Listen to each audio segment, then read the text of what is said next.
वो भले कहते हैं वानप्रस्थ,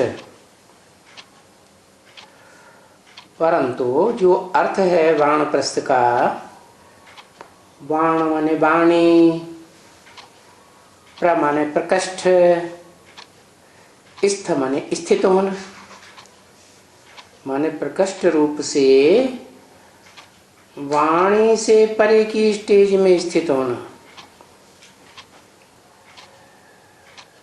तो वो तो हो ही नहीं पाते। वाणी से प्रकृष्ट रूप में स्थित होना तो तब ही संभव है जब देह का बंधन न हो और आत्मा निर्बंधन हो करके वाणी से परे धाम जिसे कहा जाता है, वानप्रस्थ धाम, निराकारी धाम, ब्रह्मलोक, अंग्रेज लोग कहते हैं आत्मलोक, सुप्रीम एबोर्ड, मुसलमान कहते हैं अर्श, जो खुदा का घर है, जहाँ खुदा के बच्चे, खुदा खुद रूह है, आत्मा है, तो बच्चे भी आत्मा है। रूह का रूप बिंदु अति सूक्ष्म, तो रूह के बाप का रूप भी, खुदा का रूप भी ज्योति बिंदु। बिंदु की लंबाई चौड़ाई थोड़ी ही होती है, वो तो इतना सूक्ष्म है, अणोणीयान संगीता में कहा। तो उसका जो घर है आत्माओं के बाप का, रूहों के बाप का और बच्चों का, रूह की स्टेज यानी बिंदु रूप में टिके हुए जो बच्चे हैं उनका भी घर है, वो है वाणी से परे। क्यों?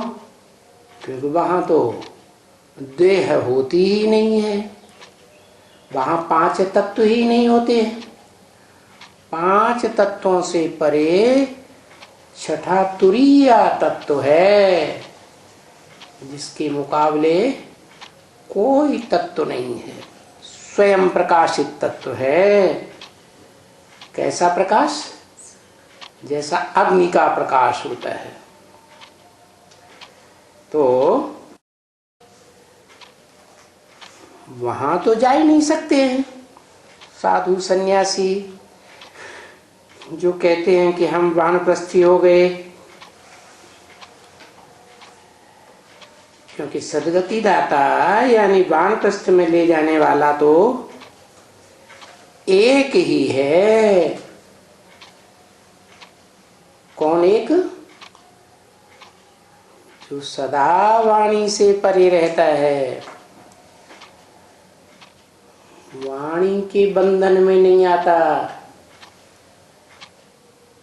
कोई कितने भी वाणी चलाए उससे प्रभावित नहीं होता।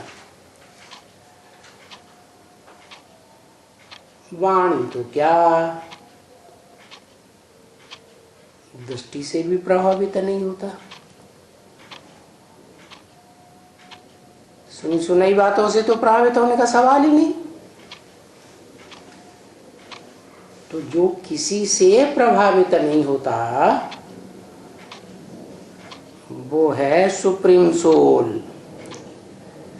Supreme godfather,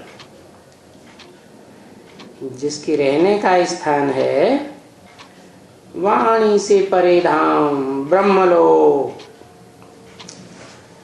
सत्तधाम।